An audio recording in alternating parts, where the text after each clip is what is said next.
If you drive through Delia and pause for a moment, you might notice how everything feels quietly intentional. The way the streets sit slightly offset from the highway, the tidy hall, and the school. It makes you wonder, what was the plan here? What story were they trying to build that still holds its shape today? Hello and welcome to the video. If this is your first time here, my name is Mike. If you've been here before, my name is still Mike, but you would have known that already. The place we call Delia began life as Highland.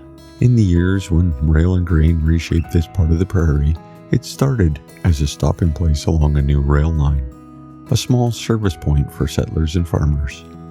By 1914, it had taken the formal shape of a village. The name soon changed to Delia, honoring Delia Davis, wife of one of the early settlers. Like many prairie towns, its early years followed a familiar rhythm. The rail siding, grain elevators, a post office, and a handful of businesses to meet practical needs. By the 1920s, Delia had grown into a small hub with more than just commerce. A school opened, a local newspaper kept track of daily life, and civic traditions began to form.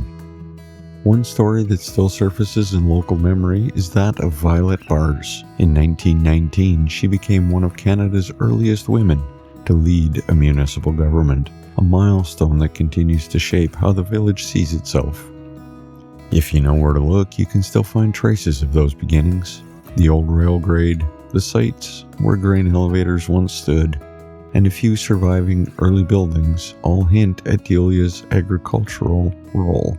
Archival photos show a village built around grain, community, and perseverance. And that quiet question from the start, what was the plan here, has its answer in the town's enduring simplicity. Delia was designed to work, to serve the surrounding farms, to stay steady through change, and to keep its people connected to one another.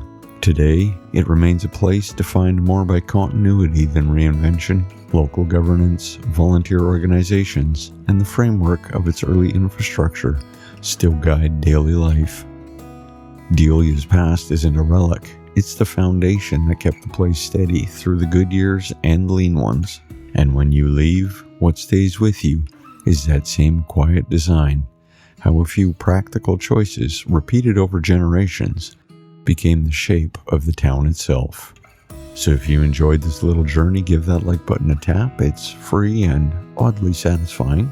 If you haven't subscribed yet, just know I share a new small town story every week, weather permitting, of course. Feel free to pass this along to your aunt, your neighbor, or that one friend who still thinks Alberta ends at Calgary. They need this more than they know. And you'll find Gradient Imaging on Facebook, Instagram, and TikTok because apparently I'm not busy enough. But until next week, drive safe, wave at strangers, and take the scenic route.